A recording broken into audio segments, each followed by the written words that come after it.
Welcome back to the Perek Project.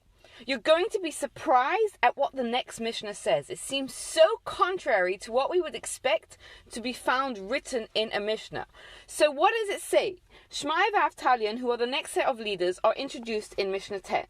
And Shmaya tells us, Ehoves HaMalacha, love work, or Snas HaRabbanos, perhaps translated as despise positions of power. V'al tisvada l'rashos, and do not become overly familiar with the government. Surely we would think that one should strive towards a position of power, because that's what gives us leadership. So what is Shmaya telling us in this Mishnah? The theme of this Mishnah is advice for how to live a life of personal independence, of how to have that autonomy to be able to follow our own principles. And he's telling us these three things. He's saying, number one, you have to love work, because number one, it gives you economic independence. But besides all that, it keeps us busy and productive, and it's good for our mental health as well. And I think it's so clear to us nowadays that, because one of the struggles that some people had during the lockdown and the coronavirus is that they suddenly couldn't work anymore. When everything shut down, they couldn't work. And for people, that was a struggle. They were bored and they had too much time on their hands. But what's also interesting is elsewhere in the Talmud, the Mishnah gives us advice on what sort of work. Not all work is equal. It tells us that when we're looking for a job, when looking for a profession, we should find something that's clean and easy. What does it mean by that? It means, number one, a profession that you can be honest in. And number two, that it's not too time consuming, so that you're able still to focus on living a Torah life. And then he says, despise positions of power.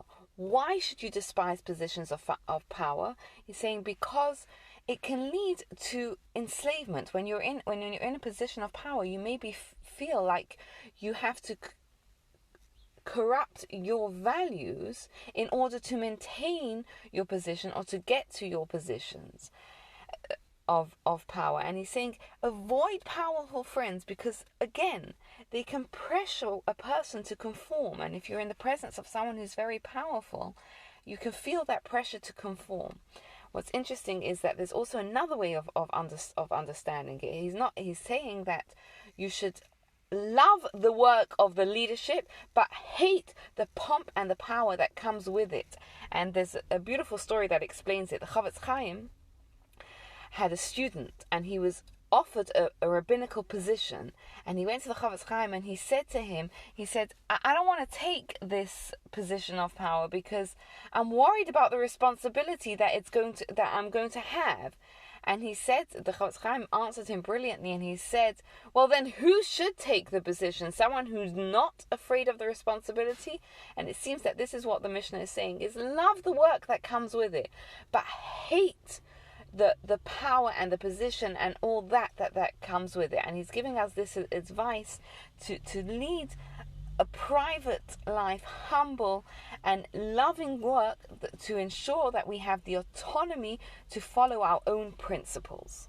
And on a related note, in Mishnah 11, Avtalion gives us advice that we, living in the world of social media, can so relate to. So what does he tell us? He tells us, Chachamim, scholars, be careful with your words, lest you incur the penalty of exile and be banished to a place of evil waters. He's using the analogy of exile because in the days when we lived in Israel, when someone killed someone else by mistake, what they had to do was they had to run and exile themselves to a certain city of refuge. And he's using that analogy to tell us that if we put out ambiguous statements that can be misunderstood and people get misled over them, it's similar to someone who inadvertently kills someone else. This is inadvertently misleading someone else. And he uses the analogy of evil waters, reminding us that the Torah is compared to water in Alps and other places, life-giving water that nourishes us. And this statement that we're putting out, it may look very similar. Toxic waters and life-giving waters look very similar, but one gives us life and the other is a bitter toxin. And he's telling us, be so careful with the statements that you put out. Because, as he says, the disciples who follow you there may drink and die, and consequently the name of heaven may be desecrated. He's reminding us that our words, once we put them out, they can live on after us. We may not know who they are going to impact or touch, and we may not be able to necessarily correct it, because once it's out there, it's out there. And if we think about it nowadays, we can so relate to it. For example, Donald Trump puts out a statement about bleach, and someone states away, takes him literally, and drinks bleach as a cure for COVID, and the results are fatal. And he's also speaking to us as parents and teachers. He's using the analogy of exile, because when our children are small, we have influence over them. But as they grow older, they are kind of, so to speak, in exile. And if we want our influence to continue living on with our children, it's not enough to just speak. We have to remember that we have to practice what we preach, that if we want our values to live on in our children, then we have to embed it so deeply in them, not by just saying things, but by practicing what we preach and by behaving as the role models that we are for the values that we want to teach. So we learnt the 3 steps to living a life with personal autonomy, where we can live and practice our values. Living a private, humble life and supporting oneself to support the ability to practice our values, and to be so careful with the statements that we put on, and to transmit those values by really practicing and thinking about what we are saying, so that our values do not get misconstrued.